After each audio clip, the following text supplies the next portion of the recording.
Amen. Amen. La gloire soit rendue à notre Dieu. Si nous sommes ici, c'est pour lui rendre gloire. Amen. On vient ici pour célébrer le Seigneur Jésus-Christ. On n'est pas venu célébrer un homme, mais le Seigneur Jésus-Christ. Car il n'y a personne qui peut s'égarer à lui dans le ciel, sur la terre et sous la terre. Amen. Amen. Personne n'est comme lui. C'est pour cela, aujourd'hui, nous continuons notre thème qui est Jésus-Christ est Dieu. Amen. Amen. Jésus-Christ est Dieu. Amen. Amen. Nous avions commencé depuis le dimanche écoulé. On a continué le dimanche passé. Aujourd'hui encore, nous continuons et nous espérons encore continuer le dimanche qui suit. Amen. Amen. Nous avions dit que Jésus-Christ est Dieu. Pourquoi? Parce que nombreux, alléluia, nombreux de ceux-là qui disent que Jésus-Christ est différent de Dieu, il est fils de Dieu, alléluia, et les autres croient à la Trinité. C'est pour cela que le Seigneur nous a fait grâce, afin que nous puissions réellement faire comprendre à nos frères seulement. Amen. Parce que ces choses ne sont que comprises auprès de nos frères seulement. Qui sont nos frères? Amen. Sont tous ceux qui ont été avant la création. Alléluia. Ils ont été prédestinés. Ce sont que eux qui vont comprendre cette parole. Alléluia. Ce n'est pas tout le monde. Partout où on croit que Jésus-Christ est Dieu et on le prêche par rapport à la parole de Dieu, où est-ce qu'il peut se retrouver? Des Américains, des Noirs, des Chinois, des jaunes, des rouges, des Indiens. Partout où ils prêchent cette parole dans la vérité, ce sont nos frères. Alléluia. Ce sont que ceux-là qui ont été prédestinés avant la création, ce sont que ceux-là qui vont comprendre cette parole. Ce n'est pas donné à tout le monde. Amen. Amen. Alors, nous confessons que Jésus-Christ est Dieu. Amen. Amen. Nous avions commencé au début, nous avions lu le livre de Exode, chapitre 33. Nous avions vu comment, si on pourrait la lire encore, le frère Mbaki est là. Nous devons marcher avec toi, frère Mbaki. Exode, chapitre 33, rapidement, car ça c'est un rappel. Exode, chapitre 33. On a lu dans le verset 5. Frère Mbaki, rapidement.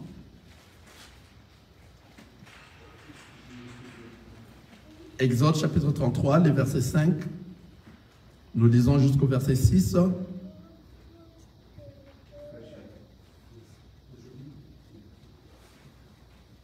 Exode, chapitre 33, le verset... nous lisons au nom de Jésus-Christ dans Exode 33, verset 5.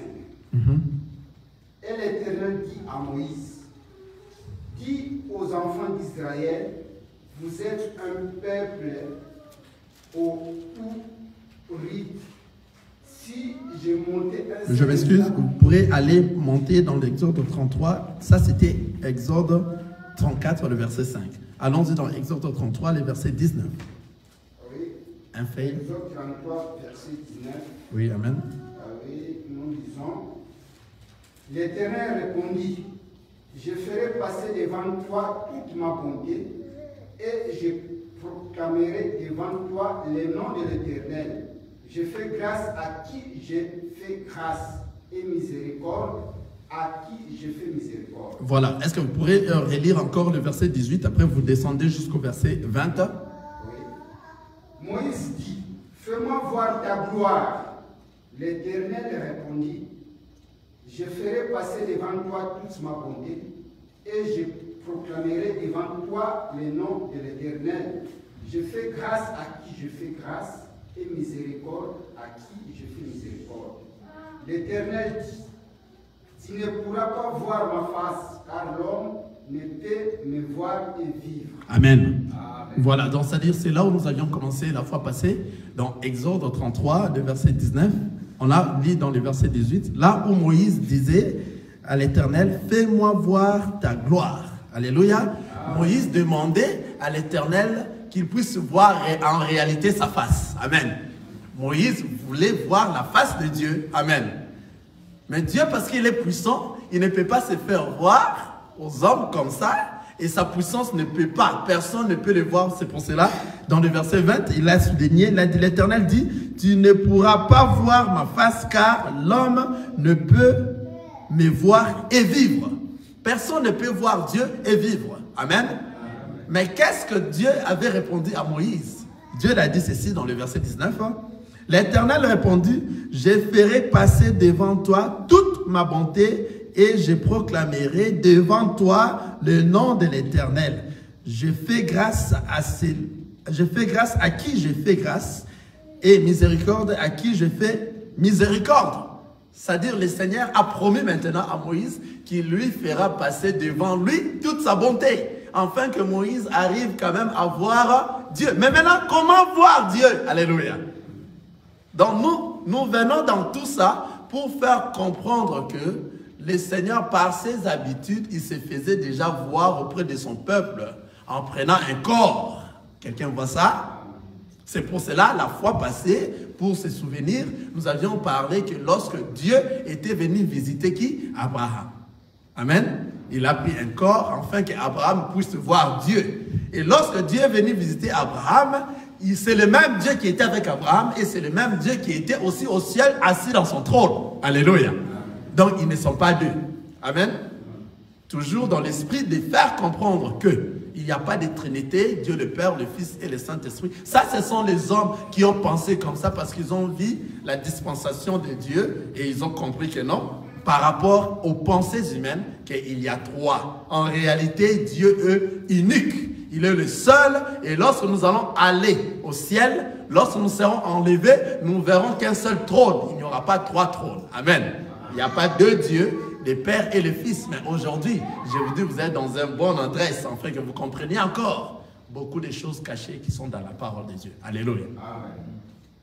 C'est-à-dire, tel que nous sommes en train de dire, Dieu est descendu, il est venu visiter Abraham. Amen.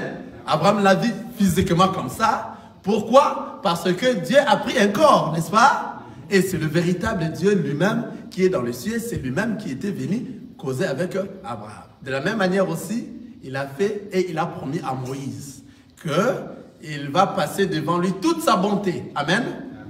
Afin que Moïse arrive quand même à voir Dieu.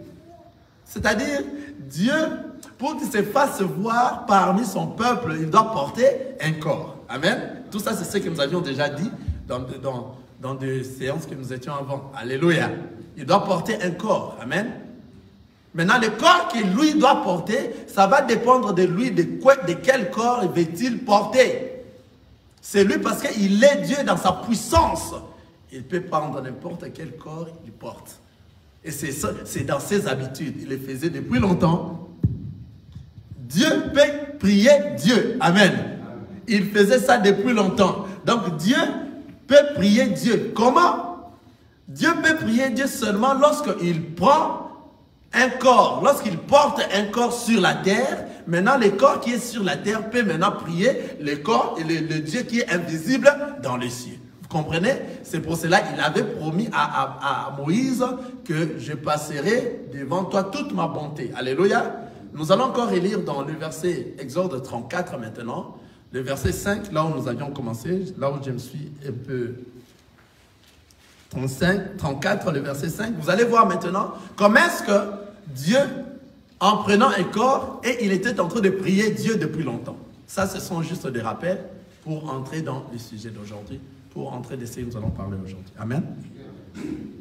Afin de rafraîchir un peu la mémoire, Exode 34, le verset 5, jusqu'à 6. L'Éternel descendit dans un lieu, s'étint là auprès de lui et proclama le nom de l'Éternel. Et l'Éternel passa devant lui et s'écria, l'Éternel, l'Éternel qui est miséricordieux et compatissant, lent à la colère, riche en bonté et en fidélité. Amen. Ah, voilà maintenant l'Éternel qui avait promis à Moïse qu'il se fera passer. Il va se passer, il passera devant lui toute sa bonté. Ici maintenant dans Exode 34, l'Éternel s'est passé devant Moïse et a fait passer toute sa bonté. C'était quoi sa bonté? Regardez, l'Éternel descendit dans une nuée. C'était là auprès de lui. Auprès de qui? Auprès de Moïse. L'Éternel descendit Là, l'Éternel descendit dans une nuée, c'était là auprès de lui, et proclama le nom de l'Éternel. Ah, il s'était là auprès de lui, auprès de Moïse. C'est l'Éternel Dieu qui est descendu dans une nuée. Ici maintenant, pour qu'il puisse faire voir à Moïse, qu'il se fasse voir devant Moïse, il a pris maintenant le corps de la nuée. Alléluia.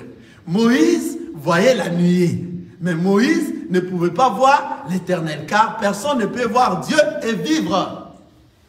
Mais pour qu'il se fasse voir auprès de Moïse, comme il avait déjà promis à Moïse, que moi, je ferai passer devant toi toute ma bonté, n'est-ce pas? L'Éternel a pris la forme de la nuée, le corps de la nuée. C'est-à-dire, c'est la nuée maintenant que Moïse était en train de voir. Alléluia. Maintenant, cette nuée-là commençait maintenant à proclamer le nom de l'Éternel. Ah, mais ça devient autre chose. Dieu, qui a pris la forme, qui a porté le corps de la nuée, commence maintenant à prier, à proclamer le nom de Dieu, de l'Éternel de Dieu encore. Donc, Dieu est en train de prier Dieu. Quelqu'un voit ça? Encore beaucoup plus clair. Regardez, dans le verset 6. Et l'Éternel passa devant lui et s'écria. L'Éternel passant devant Moïse et s'écria. L'Éternel, l'Éternel, Dieu miséricorde, Dieu, et compatissant, lent à la colère, riche en bonté et en fidélité. Ah, l'Éternel est en train de prier l'Éternel. Alléluia. Donc ce sont des choses qui étaient déjà dans ses habitudes depuis longtemps. Alléluia. Maintenant, Dieu maintenant, à cause de ses habitudes, il a aussi bien voulu maintenant venir se faire voir auprès de son peuple qui était Israël. Maintenant, comment? Parce que lui, c'est fait de sa manière. La première manière que nous avions vue, lorsqu'il est descendu visiter Abraham, il est venu comme ça, n'est-ce pas? Comme il a pris un corps et il est venu visiter Abraham avec les deux anges. Amen? Dieu a pris un corps. C'était cette première manière de venir. Et la deuxième manière ici, la Bible nous dit, il a pris le corps de la nuée pour venir se présenter auprès de Moïse. Amen? Maintenant, une autre manière qu'il s'est décidé de lui-même, Dieu, maintenant, s'est fait un corps. Comment? Parce qu'il a bien voulu qu'il se retrouve dans une famille. Afin que nous soyons appelés la famille des enfants de Dieu, la famille de chrétiens, la famille chrétienne. Et Dieu, maintenant, devait naître dans une famille. Comment? Lui-même, Dieu, il devait naître maintenant dans une famille. Mais comment? Lui-même, il est entré, il s'est fait un corps dans le ventre de Marie et après il est entré. C'est ce qu'on était en train de dire l'autre fois, le dimanche passé. Lui-même s'est fait un corps. Comme il avait de ses habitudes de se faire un corps, il s'est fait maintenant un corps dans le ventre de Marie. Après, dans ce corps-là, il est venu, l'Esprit de Dieu qui est le Christ, est entré dans le corps. Alléluia. Pour qu'il naisse comme un fils. À tout moment que vous voyez ces mouvements, que Dieu prend un corps, ces mouvements que Dieu est en train de prendre un corps, le corps que Dieu est en train de prendre diminue pour glorifier le corps qui ne se voit pas, le corps invisible. Vous comprenez? C'est de la même manière que Dieu s'est fait un corps et il s'est entré dans le corps. Il a choisi de rester dans le ventre de Marie et après, son esprit, c'est lui l'esprit éternel, le Christ est entré dans lui. C'est pour cela, c'est là où nous avions dit dans Hébreux, chapitre 10, le verset 5. Nous allons aller rapidement parce que ce sont des rappels. Hébreux, chapitre 10, le verset 5. Nous allons voir comment est-ce que lui-même s'est dit, il s'est décidé d'entrer dans le corps que lui-même s'est formé. Ce corps que Dieu a formé, amen, il a donné ce corps-là le nom de Jésus. Alléluia. Maintenant, lui qui est le Christ, qui est entré dans ce corps, c'est pour cela que Jésus est appelé Jésus-Christ. Et l'autre fois, nous avions dit Marie est la mère de Jésus. Oui, mais Marie n'est pas la mère de Jésus-Christ. Parce que Jésus-Christ, ça devient Dieu. Alléluia. Amen. Quelqu'un est avec moi? Ça, c'est la nourriture solide. Alléluia. Amen. On peut relire rapidement dans Hébreux chapitre 10, le verset 5. Oui, nous lisons dans Le livre de Hébreux, Hébreux. chapitre 10 et verset 5. Mm. C'est pourquoi Christ entra dans le monde dit, tu n'as voulu ni sacrifice ni offrande, mais tu m'as formé un corps. Arrêtez-vous d'abord un peu là. C'est pourquoi Christ entrant dans le monde. Alléluia. C'est pourquoi Christ entrant dans le monde. Ce n'est pas ici, on n'a pas dit c'est pourquoi Jésus. Alléluia. C'est pourquoi Christ, parce qu'il y a une différence entre Jésus et Christ. Vous comprenez? Jésus, c'est le corps que Dieu, que le Christ, que l'éternel, l'Esprit éternel. C'est le corps que Dieu lui-même s'est créé. Il s'est fait un corps dans le ventre de Marie. Vous comprenez? Mais le Christ, c'est l'Esprit éternel. C'est l'invisible. C'est le tout-puissant. C'est le roi des rois. Qu'on ne peut jamais voir. Quelqu'un voit ça? Maintenant, lui-même est en train de dire, c'est pourquoi Christ entrant dans le monde. Continuez la lecture, relis encore, c'est pourquoi Christ entrant dans le monde. C'est pourquoi Christ entra dans le monde et dit, tu n'as voulu ni sacrifice ni offrande. Oh, c'est pourquoi Christ entrant dans le monde dit lui-même, il veut maintenant Christ qui veut entrer dans le corps qu'il a formé, qui lui-même a donné le nom de Jésus. Alléluia. Et il a dit maintenant que Jésus qui signifie Dieu parmi nous, Emmanuel. Quelqu'un voit ça? Parce que c'est lui-même maintenant qui va entrer dans le corps qui s'est formé dans le corps de Marie. Alléluia. Pour qu'il naisse comme un fils. Pour respecter maintenant les parents. Alléluia. Qui est son parent? C'est le Dieu maintenant qui est resté dans son trône. C'est pour cela tout ce qu'il faisait, il devait prier le Dieu qui était dans le trône. Alléluia. Il ne le faisait pas de lui-même. Jésus était en train de prier Dieu. Et beaucoup cet homme, ce n'est pas donné à tout le monde de comprendre ces choses. C'est un mystère. Dieu est en train de prier Dieu. Il n'a pas commencé avec Jésus. Dire ces choses n'a pas commencé avec Jésus. Il avait déjà commencé, il faisait ces choses-là depuis longtemps. Il s'est donné un corps, et puis le corps qui est diminué devait maintenant prier le corps qui ne se voit pas, le corps puissant, l'Esprit éternel. Vous voyez cela? Est-ce que c'est clair? Amen. Que le Seigneur vous bénisse. Donc ce n'est pas donné à n'importe qui de comprendre ces choses. C'est pour cela qu'il y a de ceux-là qui croient qu'il y a deux dieux. Il y a Dieu le Père, il y a Dieu le Fils. Non. Alléluia. Il y a un seul Dieu. C'est lui que nous confessons, Jésus-Christ, le véritable Dieu. Alléluia.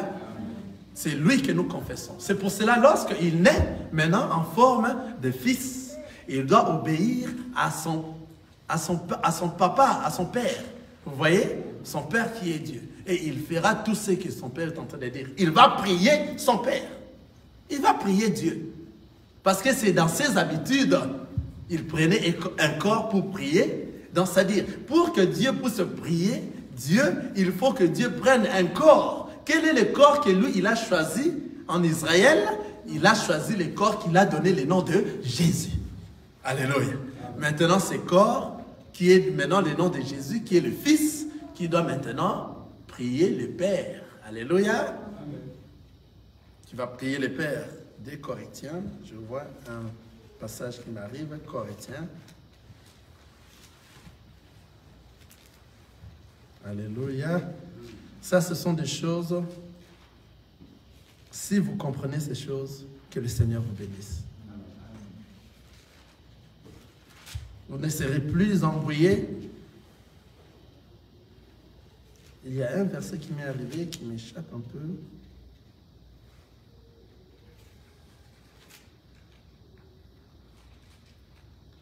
2 Corinthiens chapitre 13, le verset 3. 3, 4, merci Seigneur Jésus. Si les frères peuvent nous lire ça. 2 Corinthiens chapitre 13. 2 Corinthiens chapitre 13, verset 2 jusqu'à 3. Vous commencez au verset 3 jusqu'à 4. Oui. Puisque vous cherchez une preuve que Christ parle en moi, lui qui n'est pas faible à votre égard, mais qui est puissant parmi vous. Car il a été crucifié à cause de sa faiblesse, mais il vit par la puissance de Dieu. Nous aussi, nous sommes faibles en lui, mais nous vivons avec lui pour la puissance de Dieu, pour agir contre et pour agir envers vous. Amen. Écoutez cette parole dans le verset 4. Car il a été crucifié à cause de sa faiblesse. Ah, maintenant, comment Jésus s'est fait crucifier à cause de sa faiblesse? Dieu s'est crucifié à cause de sa faiblesse. Encore comment? Alléluia. Parce que nous parlons de la parole de Dieu. La parole de Dieu n'est pas un livre Tintin, Milou, n'est pas un livre comme tous les autres. Nous ne la lisons pas avec nos pensées. Alléluia. Dans la parole de Dieu, lorsque nous parlons, dans la parole de Dieu, l'homme représente l'autorité. Alléluia. Et la femme représente la soumission. Lorsque nous disons de l'autorité, c'est-à-dire l'homme. Alléluia. Car l'homme qui est autoritaire de tous les hommes, c'est la parole de Dieu. Alléluia. Quelqu'un est avec moi? Amen. Au commencement était la parole, et la parole était avec Dieu, et la parole était Dieu. Hein? Donc c'est la parole qui est l'homme autoritaire, le plus autorité de tous les hommes. Alléluia. C'est-à-dire, l'autorité, c'est ça l'homme. Et la soumission maintenant, c'est ça la femme. En réalité, la soumission aujourd'hui, c'est l'Église. Alléluia. La soumission, c'est la femme. La femme, c'est toi et moi. Alléluia. C'est l'Église. Pas n'importe quel corps qui peut être la femme ou l'épouse de notre Seigneur Jésus-Christ. Car c'est un corps là où la parole dit, ton corps est le temple. Alléluia. Ce n'est pas n'importe quel corps. Nous étant maintenant l'Église, nous sommes la femme, nous sommes l'épouse de Christ qui est l'homme. Vous comprenez? Qui est la parole. Car le véritable nom de notre Seigneur Jésus-Christ, c'est la parole de Dieu. Vous savez ça, n'est-ce pas? La parole de Dieu. C'est pour cela la Bible nous dit, là où deux ou trois se rassemblent à mon nom, alléluia. Ce n'est pas le nom de Jésus. Ah, ce n'est pas ce nom-là, c'est son véritable nom, qui est la parole de Dieu. C'est là où deux ou trois se rassemblent en la parole de Dieu. Il faut que ce soit la véritable parole. Ce n'est pas toute parole. Alléluia. Là où deux ou trois se rassemblent en la parole de Dieu, il est là. Vous comprenez ça? Cette parole qui transforme l'homme intérieur. Une fois que vous l'écoutez, vous ne resterez pas la même personne. Tout va changer.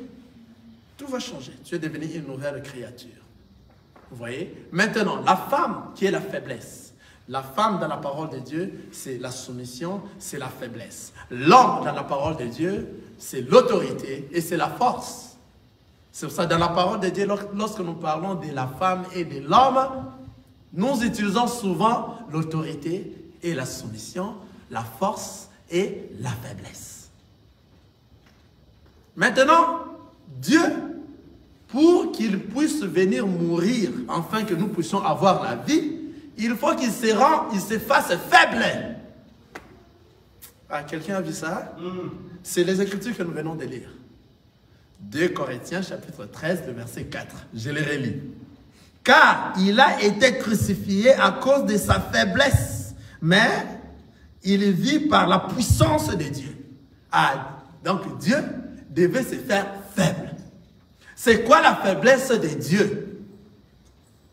La faiblesse de Dieu, c'est le corps qu'il avait porté. C'est Jésus. Alléluia. C'est ce corps qui est faible, maintenant, doit faire quoi? Doit porter tous les péchés du monde afin qu'il soit crucifié. Alléluia. C'est à cause de sa faiblesse qu'il est mort. Alléluia. Crucifié. Donc le corps est allé crucifié sur la croix afin que nous maintenant, que nous puissions voir la vie. En d'autres termes, ne soyez pas, ne vous égarez pas ici. En d'autres termes, comme c'est le corps qui est la faiblesse, or c'est la femme qui est la faiblesse, donc Jésus, c'est la femme de Dieu. Amen. Quelqu'un voit ça? Ah, quelqu'un est en train de voir ça? C'est de la même manière qu'il a fait dans nous La partie faible et la partie forte. L'autorité et la soumission. C'est-à-dire, dans toi tel que tu es là, tu as la chair, qui est la femme de l'homme qui est à l'intérieur, qui est toi. Alléluia. Qui est le Seigneur Jésus-Christ. Amen. Quelqu'un est avec moi? Dans la partie faible, c'est la femme. La partie faible, c'est la femme, ou la partie qui est soumise, c'est la femme. Et la partie autoritaire, c'est l'homme. Quelqu'un voit ça? C'est-à-dire, tout homme qui marche à la crainte de la parole de Dieu, il a la partie autoritaire qui est le Christ, qui dirige la partie faible qui est la chair. Alléluia. Maintenant, Dieu s'est fait une partie faible pour que cette partie faible, à cause de cette partie faible, que nous puissions avoir la vie.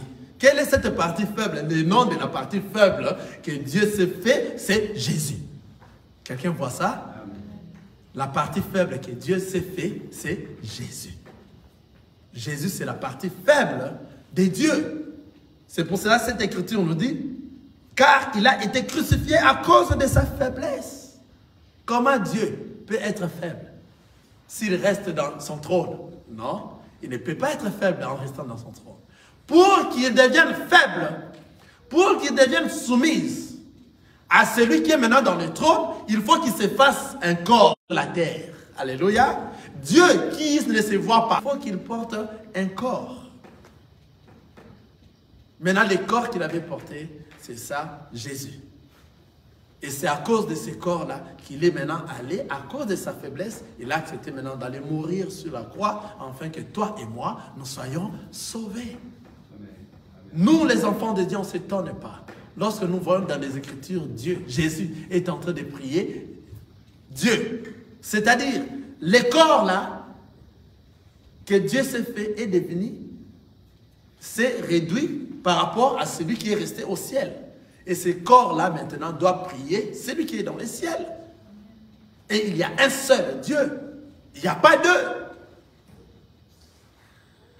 Il fallait qu'il se fasse voir. Alléluia. Maintenant, il dit, à tous ceux qui l'ont reçu, il leur a donné le pouvoir de devenir enfants de Dieu. À ceux qui l'ont reçu. En réalité, Israël n'a pas reçu celui-là qui est venu, le Seigneur Jésus qui est venu. Ils ne l'ont pas reçu. Ils l'ont tué, ils l'ont rejeté.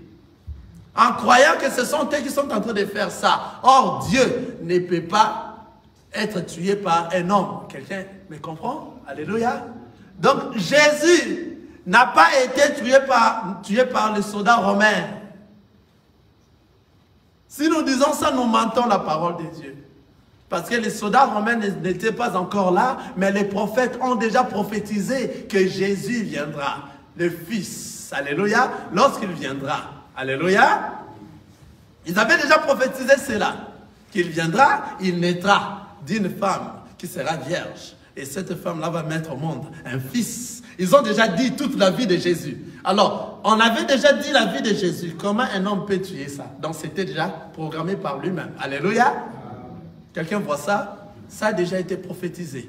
Qu'il viendra, il va grandir, il va naître à Bethléem, il grandira. C'est lui à qui toute l'humanité sera sauvée. Vous voyez? Et il va mourir. Après 3 jours, il sera ressuscité. On a déjà tout dit de lui. C'est-à-dire, tout ce qui se faisait, il fallait que ça se fasse ainsi pour accomplir la parole qui sait déjà. Le dimanche passé, nous étions venus ici pour encore prouver et démontrer que Jean-Baptiste a prouvé réellement que Jésus-Christ est Dieu. Comment? Ésaïe, chapitre 34. Nous avions lu ça l'autre fois, on peut la relire. Ésaïe, chapitre 34. Ou bien Ésaïe, chapitre 35, j'espère.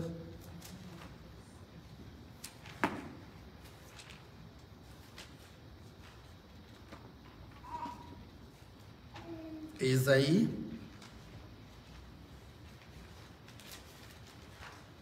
chapitre 35.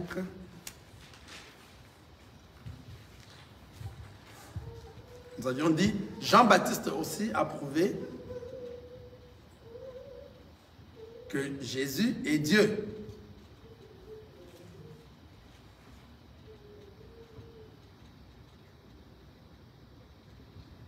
Alléluia.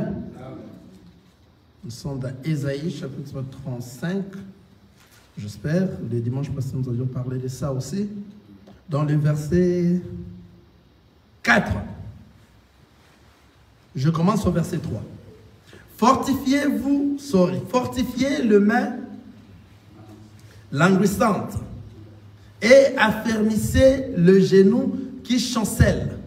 Dites à ceux qui ont le cœur troublé, prenez courage, ne craignez point. Voici votre Dieu, la vengeance viendra, la rétribution de Dieu. Il viendra lui-même et vous sauvera. Alors s'ouvriront les yeux des aveugles, s'ouvriront les oreilles des sourds. Alors le boiteux sautera comme un cerf et la langue du muet éclatera de joie. Car des eaux jouiront dans les déserts et le ruisseau dans les solitudes. Vous avez vu ces versets-là? Ça a été déjà parlé par les prophètes, l'arrivée de Jésus. Et il viendra lui-même. Maintenant, Jean est venu démontrer réellement que Jésus qu'on était en train de parler là-bas, qu'il doit venir. Allez-y le demander. Si c'est lui qui doit venir, ou bien nous devons attendre un autre. Quelqu'un est en train de voir ça? Parce que Jean savait cette écriture. Jean-Baptiste. Il savait cette écriture. Et il a dit à ses disciples, lui il était emprisonné, en prison, il a envoyé ses deux disciples, nous avions lu ça le dimanche passé, allez-y poser la question à celui-là. Si réellement c'est lui, ou nous devons entendre un autre. Or, en réalité, c'est Jean qui nous avait présenté Jésus, et il a dit, voici l'agneau de Dieu. Pendant que Jésus venait dans l'eau, afin qu'il soit baptisé. Il a dit, voici l'agneau de Dieu qui ôte le péché du monde. C'est Jean qui nous a présenté. Mais comment maintenant, lui qui est encore en prison, mais comment Jean ne comprend pas ces choses? Mais comment il nous a encore envoyé, c'est lui qui nous a envoyé à présentant que c'est lui qui est l'agneau de Dieu qui ôte le péché.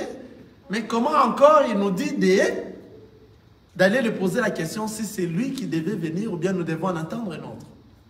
Ici, Jean voulait encore nous présenter de nouveau que c'est lui qui est Dieu. Alléluia. Comment savoir maintenant c'est lui qui est Dieu? Jean avait cette écriture qui dit, lorsqu'il viendra, qu'est-ce qui va se passer? Alors, je lis dans le verset 34, dites à ceux qui ont les cœurs troublés, prenez courage, ne craignez point, voici votre Dieu, la vengeance viendra. La rétribution de Dieu, il viendra lui-même et vous sauvera. Alors s'ouvriront les yeux des aveugles, s'ouvriront les oreilles des sourds. Ah, alléluia. À ce moment-là, maintenant, Jean, lorsqu'il a envoyé ses disciples, c'est pour nous introduire, à faire comprendre réellement que la personne qui devait venir, c'est Dieu lui-même qui est maintenant sur la terre. Alléluia. Jésus, en voyant les disciples de Jean venir, lui poser la question, Maître, Jean nous a envoyés afin que nous puissions vous poser la question de savoir si c'est vous qui devez venir ou bien devons-nous en entendre un autre. On peut lire ça. Luc, ça peut nous aider. C'était encore dans Luc. Luc chapitre 5, le verset 19, j'espère. Essayez de m'aider un peu là-bas. Ou bien Matthieu chapitre 11. Mais nous avions lu l'autre fois dans Luc.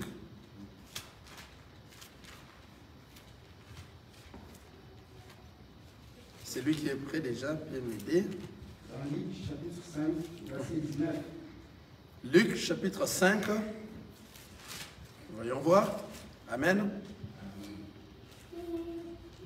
Luc chapitre 5, le verset 19.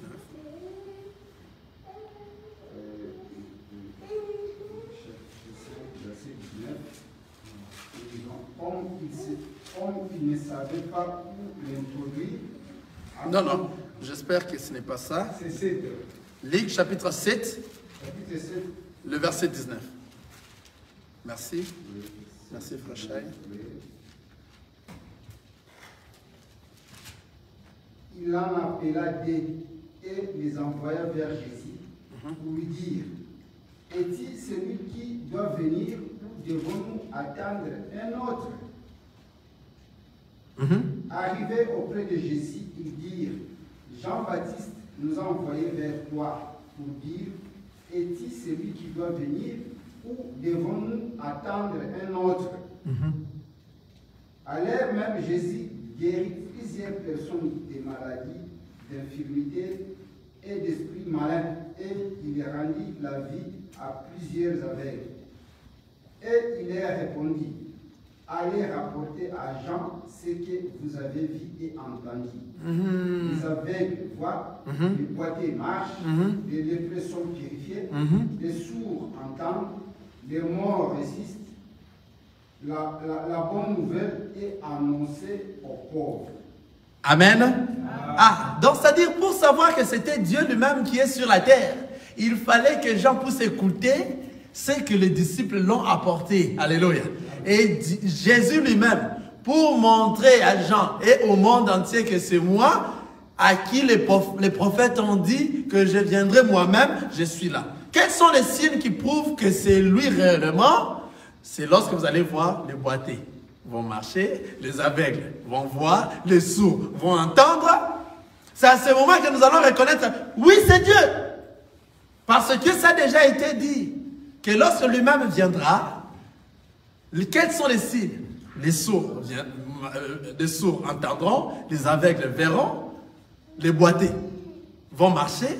Ça a déjà été dit dans le livre d'Ésaïe, nous venons de lire ici. Vous voyez? Pour confirmer, c'est-à-dire Jean-Baptiste qui nous a présenté Jésus, voici l'agneau qui ôte le péché, c'est lui-même maintenant qui nous a présenté que c'est Dieu là, c'est Jésus là que vous êtes en train de voir, c'est Dieu. Dieu qui s'est fait miniaturiser. Alléluia. Vous comprenez? Maintenant, comme il s'est fait miniaturiser, il est devenu faible, n'est-ce pas? Maintenant, c'est lui qui va prier le Dieu qui est le puissant, qui est le Dieu puissant qui ne se voit pas. Et qu'est-ce qui s'est passé? Les disciples sont arrivés. Regardez, Jésus n'a rien répondu. Lorsque les disciples ont posé cette question, regardez, arrivés auprès de Jésus, ils dirent, Jean-Baptiste nous a envoyés vers toi pour dire, es-tu celui qui doit venir ou devons-nous en entendre un autre? À l'heure même, Jésus guérit plusieurs personnes de maladies, d'infirmité et d'esprits malins, et il rendit la vue à plusieurs aveugles. Et il leur répondit. Ah, donc c'est-à-dire, après la question de ses disciples, Jésus, au lieu qu'il réponde directement, il commence à faire des miracles. Alléluia. Pour confirmer, afin qu'eux voient réellement ce que nous avions vu, et nous allons reporter auprès de Jean-Baptiste. Et c'était pour que Jean-Baptiste confirme réellement, c'est lui qui avait dit qu'il viendra. Il est là. Alléluia. C'est-à-dire ma mission est finie. Alléluia. Parce que Jean a été envoyé pour proclamer l'arrivée de Jésus-Christ. Donc c'est lui-là, réellement, qui avait dit qu'il viendra. Et là, pourquoi? Jésus en 22 dit, et il leur répondit, allez rapporter à Jean ce que vous avez vu et entendu. Les aveugles voient, les boiteux marchent, les lépreux sont purifiés, les sourds entendent, les morts ressuscitent. La bonne nouvelle est annoncée aux pauvres. C'est-à-dire, ces signes-ci ont prouvé réellement que Jésus-Christ est Dieu. Alléluia. Aujourd'hui, dans notre temps, il y a beaucoup d'aveugles. Alléluia. Et Jésus continue à faire ce miracle. Les aveugles continuent maintenant à voir. Alléluia. Les sourds continuent à écouter aujourd'hui. Les boiteux commencent à marcher. Maintenant, tu me poses la question. Il y a pas mal de miracles qui s'opèrent. Ici, là. Des miracles sont en train de s'opérer. Alléluia. Amen. Au nom de Jésus-Christ. Qui sont ces aveugles? Qui sont ces sourds? Qui sont ces boiteux? Qui sont ceux-là que Jésus est en train de parler ici? Car ces jours-là, il a réellement fait des miracles. Mais aujourd'hui, c'est le même Jésus-là qui s'appelle la parole. Alléluia. Et que celui qui écoute cette parole ne demeure pas la même personne. Tout va changer, il est devenu une nouvelle créature. Lorsqu'il dit les morts sont ressuscités, alléluia, sont tous ceux-là qui ont eu la grâce d'écouter cette parole, qui étaient dans le monde, ils étaient des morts, lorsqu'ils ont écouté cette parole, alléluia. Cette parole les a changés. Ils sont devenus de ressuscités, car cette parole les a touchés. Ils sont devenus de nouvelles créatures. Ils étaient morts dans le monde. Lorsqu'ils ont rencontré la parole les a ressuscités. C'est ça, le mort qui sont ressuscités aujourd'hui. Les aveugles qui ne comprennent pas, qui ne voient pas les Écritures. Là où on ne prêche pas la parole de Dieu, ils sont nombreux. On prêche les choses de la terre, les choses de ce monde. Les aveugles sont nombreux. Alléluia. Mais ceux qui voient ne demeurent pas là où on prêche les choses de ce monde. On prêche la vie éternelle, le royaume des cieux.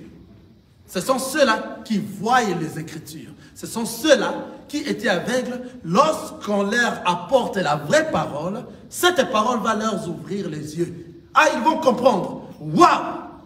J'étais un aveugle, je ne voyais pas. Oh, j'étais un sourd, je n'entendais pas. Car ces paroles ici, lorsque vous l'entendez, vous ne devrez pas rester ce que vous étiez avant. Si dans vous-même, vous continuez à rester ce que vous étiez avant, dites-vous que vous n'avez jamais écouté la parole. Car personne ne l'a rencontré et resté la même personne. Amen. Tous ceux qui l'ont rencontré sont devenus de nouvelles créatures. Dans toi-même, si tu étais dans la masturbation, tu continues la masturbation, mais tu te dis que tu écoutes la parole de Dieu 10 ans, 15 ans, 20 ans, tu n'as pas encore écouté la parole. Tu n'as pas encore rencontré le Seigneur Jésus. Je m'excuse. Tu n'as pas encore rencontré le Seigneur Jésus-Christ. Pourquoi? Parce que, une fois que tu rencontres le roi des rois, tu ne resteras plus la même personne. Tout va changer dans toi. Tu chantais la musique du monde. Lorsque tu rencontres le Seigneur, tu ne le chanteras pas. Ta bouche continuera maintenant à glorifier, commencera à glorifier les oracles du Seigneur. Tu étais dans les danses du monde. Tu étais dans les choses du monde. Tu étais dans la fornication. Tout ce que tu étais dans le monde, une fois que tu rencontres le Christ, tu ne seras plus la même personne. C'est ça. Les yeux qui s'ouvrent. Alléluia. C'est ça. Les oreilles qui s'ouvrent. Alléluia. Toi qui marchais mal, c'est-à-dire tu étais un boité. À tout moment, toi un papa qui est déjà marié, mais tu sors avec des jeunes filles. Tu es un boité. Alléluia. Toi une fille qui est déjà mariée, mais tu continues à sortir avec les petits garçons, les gens de dehors, les voisins, les enfants à la maison, comme ça, c'est confondu. Il y a même des enfants qui se ressemblent aux voisins. Alléluia. Tu es une boiteuse. Tu ne marches pas bien. Toi, un pasteur qui couche avec ses fidèles. Tu es un pasteur boiteux. Tu dois s'asseoir. Tu ne peux pas prêcher. Parce que toi, si on te relève tellement, tu tombes encore. Parce que tes pieds ne sont pas fixés.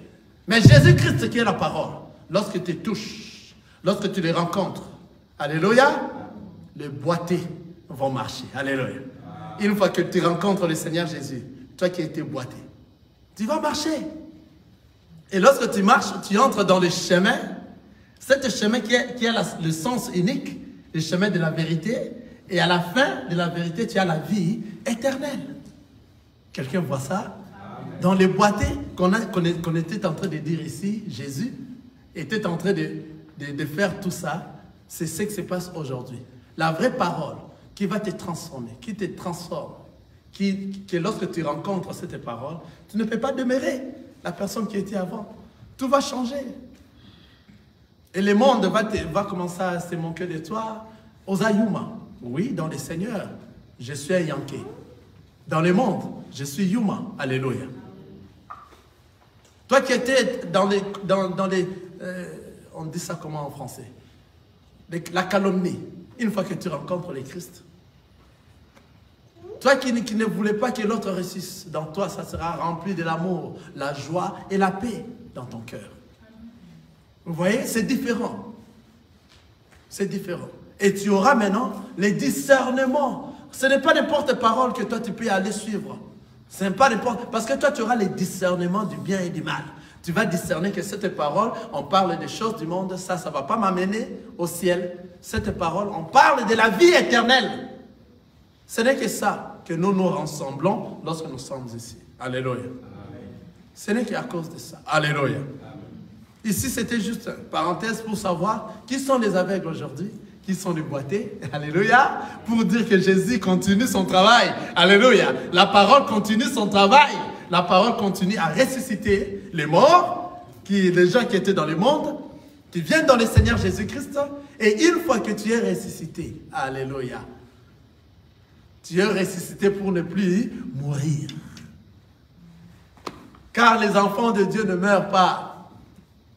Cette parole vient ouvrir les yeux de ceux qui étaient des aveugles, ouvrir les oreilles de ceux qui n'écoutaient pas. Car à ce moment, il dit, lorsque vous entendez ma voix, n'endurcissez pas vos cœurs. Cette parole est venue toucher. Mais toucher qui? Ça ne touche pas tout le monde. Ça touche seulement ceux qui ont été prédestinés avant la création. Ce ne sont que ceux-là qui vont rentrer. Donc si jusqu'à présent, tu continues à vivre, sache que le Seigneur t'a donné encore une opportunité. Et si toi, tu es parmi ceux qui vont rentrer au ciel, cette parole ne va pas t'échapper. Car la parole nous dit, même les insensés ne vont pas s'égarer du chemin qui va nous faire retourner à la maison. La maison, c'est le ciel. Quelqu'un voit ça? Jésus-Christ est Dieu. C'est ça notre thème. Regardez, regardez. Prenons un autre exemple. Dans le livre de Exode. Exode chapitre 3.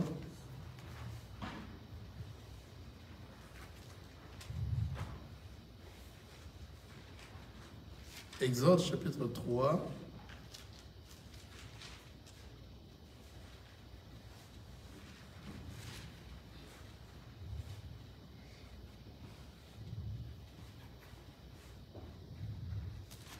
Donc, je suis en train de chercher l'endroit où Moïse a dit à Dieu, il a dit, mais ces peuples ne vont pas m'écouter. Qu'est-ce que je leur dirai? Qu'est-ce que je leur dirai lorsque je serai là? Hein? Qui es-tu? Et Dieu a dit, je suis celui qui suis. Alléluia. Dieu a dit à Moïse qu'il suit celui qu'il est. Je suis celui qui suis. Je vais chercher ça rapidement. Exode chapitre 3. Dieu dit à Moïse, je lis, Exode chapitre 3, le verset 14. Merci, le frère Mbaki. Dieu dit à Moïse, je suis celui qui suis, et il ajouta, c'est ainsi que tu répondras aux enfants d'Israël.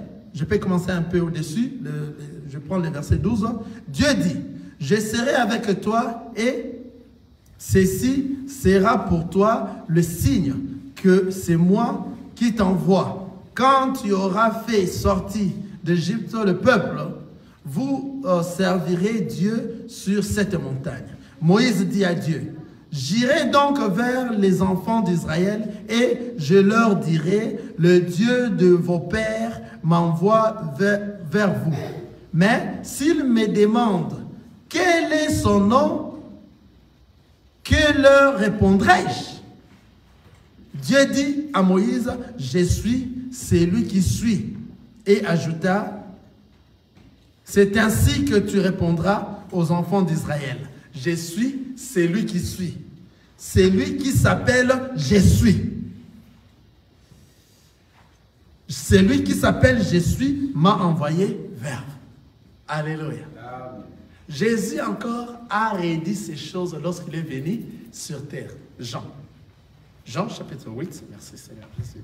Jean chapitre 8. Jésus aussi a redit la même chose. Je suis.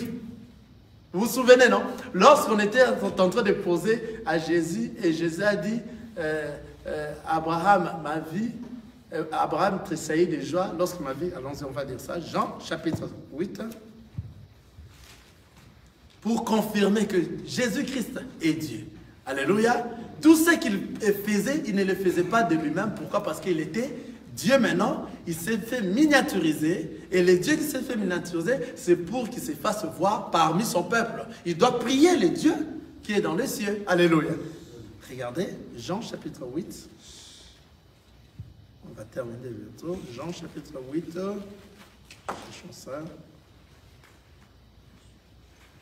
Le verset 58.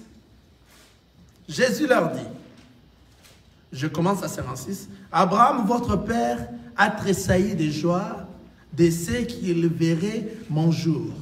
Il a vu et il s'est réjoui. Les Juifs lui dirent, tu n'as pas encore 50 ans et tu as vu Abraham. Alléluia. Or, ici, Jésus qui dit des choses que les Juifs ne comprennent pas. Jésus leur dit que Abraham, votre père, a tressailli de joie de ce qu'il verrait mon jour. Et il a vu et il s'est réjoui. Ah, ça fait étonner maintenant les Juifs. Les Juifs lui dirent, tu n'as pas encore 50 ans et tu as vu Abraham. Jésus leur dit, en vérité, je vous l'ai dit, avant qu'Abraham fût. Ah, qui suis-je? Je suis. Alléluia. Amen. Jésus est venu encore confirmer qu'il est je suis. Avant qu'Abraham fût, moi, je suis. Je suis celui qui suis, qu'il avait lui-même dit à Moïse, pendant qu'il causait avec Moïse, avec une voix. Alléluia. Et Moïse n'entendait que la voix. Et lui-même est venu encore en chair comme ça, pour confirmer ce qu'il disait avec Moïse là-bas. Alléluia. Qu'il est, qu'il suit celui qui suit le véritable Dieu. Et c'est cette voie-là que Jean-Baptiste, il était en train de prier et quoi ça, de proclamer la venue de Dieu. On est venu là de poser la question parce que personne ne pourrait voir Dieu. Les enfants d'Israël ont voulu voir Dieu.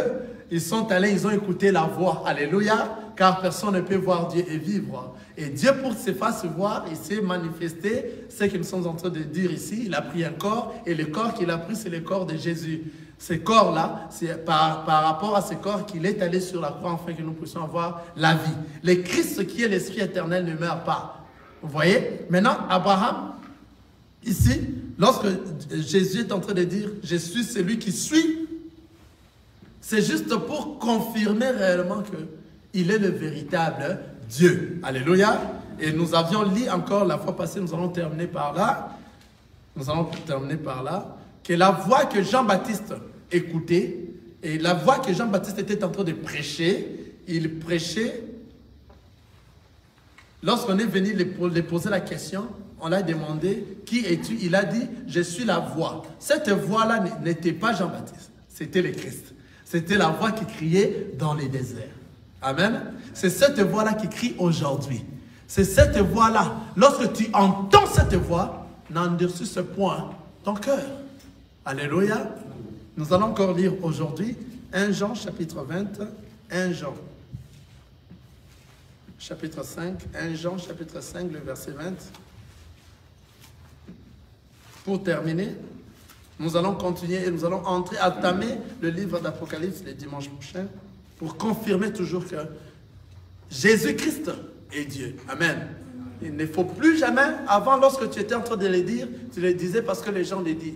Maintenant tu as la connaissance. Réellement, Jésus-Christ est Dieu. Alors lorsque tu chasses tout esprit qui n'est pas de Dieu, tu le chasses au nom de Jésus-Christ. Parce que tu as la confirmation dans toi, vous allez voir des choses qui vont se passer. Alléluia.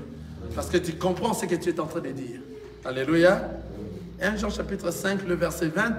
Frère Mbaki, rapidement. Nous sommes dans 1 Jean chapitre 5, verset 20.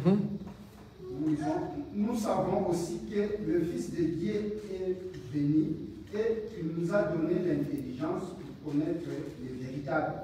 Et nous sommes dans les véritables, en son Fils Jésus-Christ. Celui qui est le Dieu véritable et la vie éternelle. Amen. Petits enfants, gardez-vous. Alléluia. Alléluia. Ici encore, ici il est venu maintenant mettre fin dans tout ça. Car ce n'est pas donné à tout le monde à connaître que réellement Jésus-Christ est Dieu. Il dit, nous savons aussi que le Fils de Dieu est venu. Le Fils de Dieu est venu et qu'il nous a donné l'intelligence. L'intelligence ici, ce n'est pas donné à n'importe qui. Alléluia. L'intelligence, c'est ça le Saint-Esprit. L'intelligence, c'est ce qui nous ouvre les yeux à discerner ce qui est bon, agréable et parfait. Romains chapitre 12, le verset 1, 2. Amen. Le verset 2. Amen. Le verset 2. Le Seigneur nous a donné l'intelligence pour connaître, pour discerner ce qui est bien, agréable et parfait. Alléluia. C'est-à-dire l'intelligence. C'est ça le Saint-Esprit qui est dans nous. C'est ce qui nous fait marcher. Regardez maintenant la parole nous dit.